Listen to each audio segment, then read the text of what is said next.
Before you said you're a diplomat, but several weeks ago you called Pakistan, your neighbor, the epicenter of terrorism. Well, I did it again today without using the word Pakistan. Yes, and this doesn't sound very diplomatic, does it?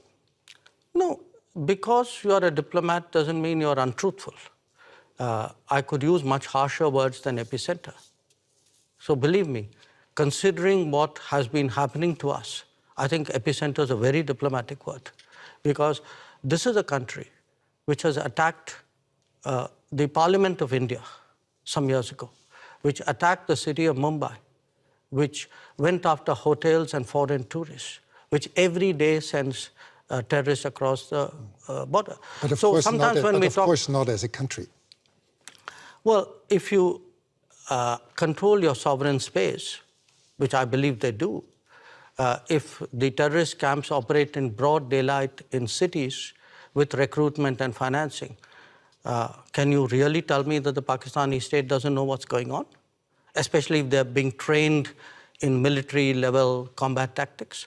So, you know, when we speak about judgments and principles, why don't I hear sharp European condemnation of these practices which have been going on for multiple decades?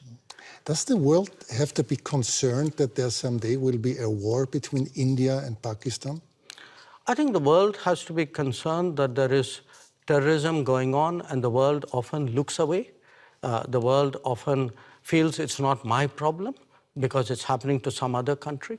I think the world needs to be concerned about how sincerely and strongly it takes up the challenge of terrorism. But has the world to be concerned about the future war between India and Pakistan? I think the world needs to be concerned about terrorism. That's what you said. Yeah, sure. Because look, if you pose it the way you do,